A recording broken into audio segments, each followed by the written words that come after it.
I have no brothers or sisters. The only near relation I have is Aunt Margaret, my father's sister. She is unmarried and lives alone in a little house in the country in the west of County Cork. She is kind to me, and I often spend my holidays with her, for I am poor and have few friends.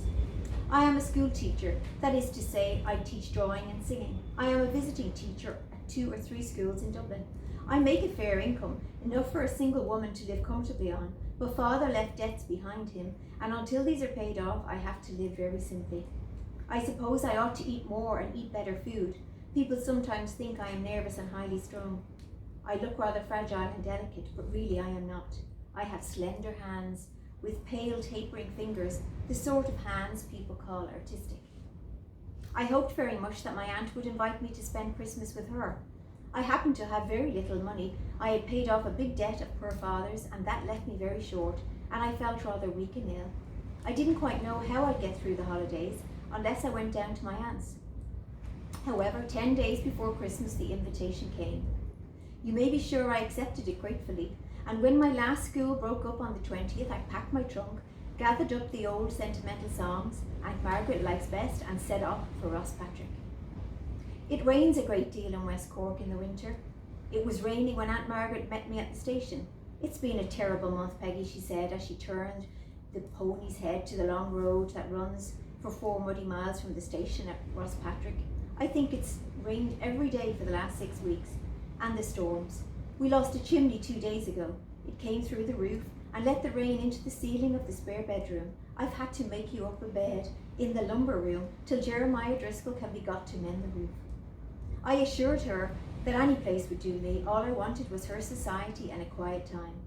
I can guarantee you those, she said. Indeed, you look tired out. You looked as if you were just after a bad illness or just before one. The teaching is killing you. The lumber room was really very comfortable. It was a large room with 2 big windows. It was on the ground floor, and Aunt Margaret had never used it as a bedroom because people are often afraid of sleeping on the ground floor. We stayed up very late talking over the fire.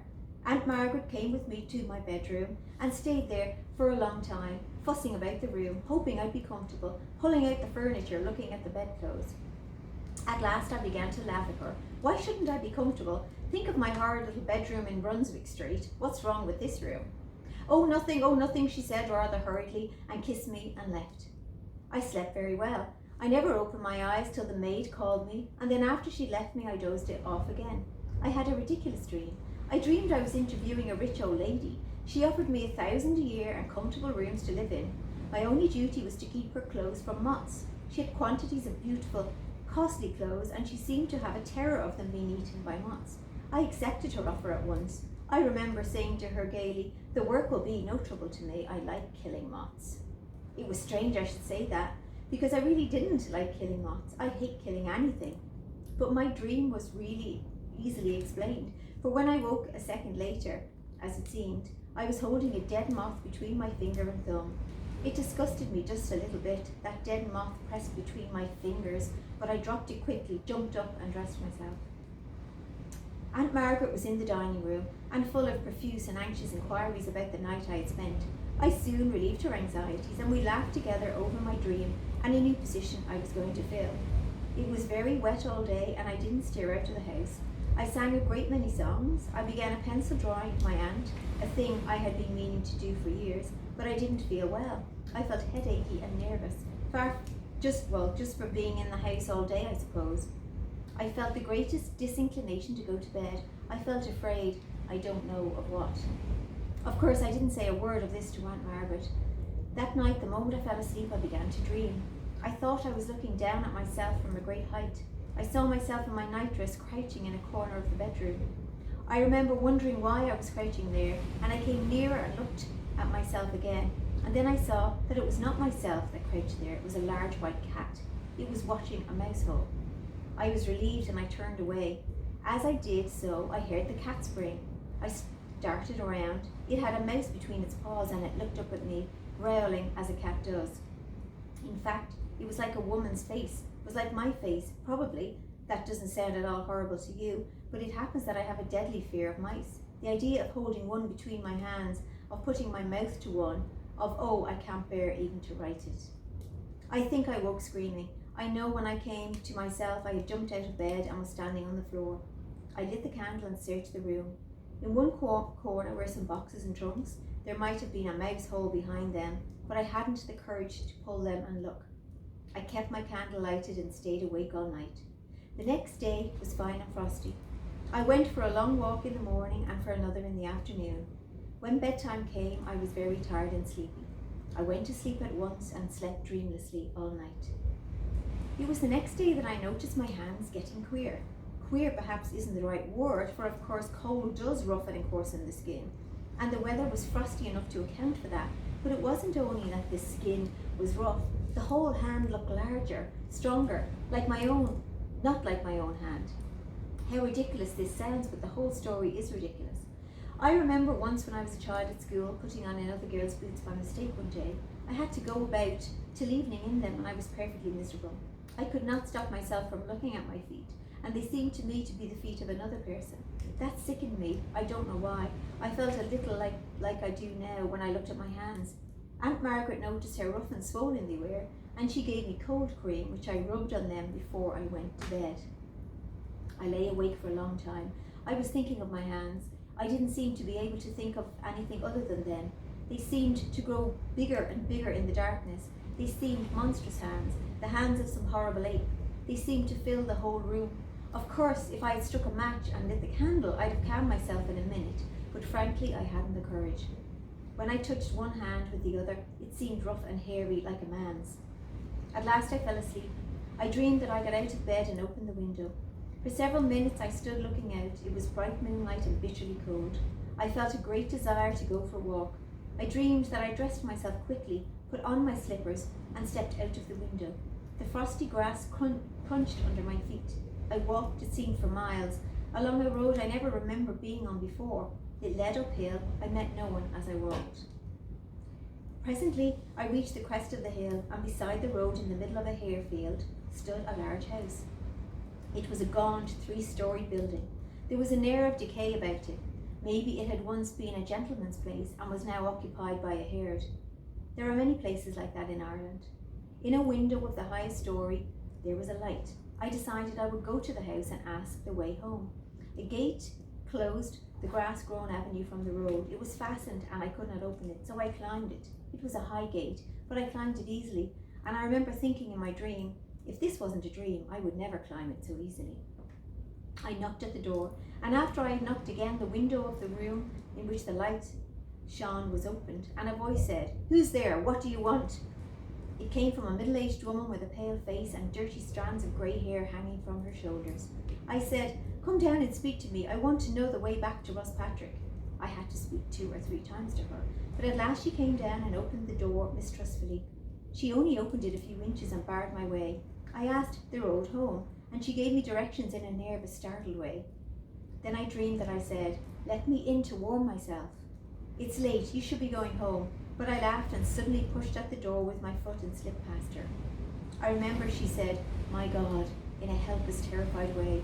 It was strange that she should be frightened, and I, a young girl all alone in a strange house with a strange woman, miles from anyone I knew, should not be frightened at all. As I sat warming myself by the fire, while she boiled the kettle, for I had asked for tea, and watching her timid, terrified movements, the queerness of the position struck me, and I said, laughing, "You seem afraid of me." "Not at all, miss," she replied, in a voice which almost trembled. "You needn't be. There's not the least occasion for it," I said, and I laid my hand on her arm. She looked down at it as it lay there and said again, "Oh my God," and staggered back against the range. And so for half a minute we remained. Her eyes were fixed on my hand, which lay on my lap. It seemed she could never take her eyes off it. "What is it?" I said. "You've the face of a girl," she whispered, "and God help me, the hands of a man." I looked down at my hands. They were large, strong, and sinewy, covered with coarse red hairs. Strange to say, they no longer distrusted me. I was proud of them, proud of their strength, the power that lay in them. "Why should they make you afraid?" I asked. "They are fine hands, strong hands." But she only went on staring at them in a hopeless, frozen way. "Have you ever seen such strong hands before?" I smiled at her. They're Ned's hands," she said at last, speaking to a whisper. She put her own hand on her throat as if she were choking, and the fastening of her blouse gave away. It fell open. She had a long throat It was moving as if she were finding it difficult to swallow. I wondered whether my hands would go around it. Suddenly, I knew they would, and I knew why my hands were large and sinewy. I knew why power had been given to them. I got up and caught her by the throat. She struggled so feebly, slipped down, striking her head against the range, slipped down on the red tiled floor and lay quite still, but her throat still moved under my hand, and I never loosened my grip. She was choked and dead. And I left her lying there and ran from the house, and as I stepped onto the road, I felt rain in my face. The thaw had come. When I awoke, it was morning. Little by little, my dream came back and filled me with horror. I looked at my hands. They were so tender and pale and feeble. I lifted them to my mouth and kissed them. But when Mary called me half an hour later, she broke into a long, excited story of a woman who had been murdered the night before, how the postman had found the door open and the dead body. And sure, miss, it was here she used to live long ago. She was near murdered once by her husband in this very room. He tried to choke her. She was half killed. That's why the mistress made it a lumber room. They put him in the asylum afterwards. A month ago he died there, I heard. My mother was Scotch and claimed she had the gift of prevision. It was evident that she had bequeathed it to me. I was enormously excited. I sat up in bed and told Mary my dream. She was not very interested. People seldom are in other people's dreams.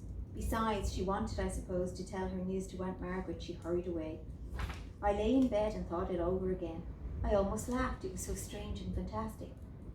But when I got out of bed, I stumbled over something. It was a little muddy shoe.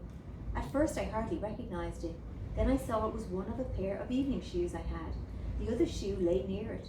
They were a pretty little pair of dark blue satin shoes. They were a present to me from a girl I liked very much. She had given them to me only a week ago.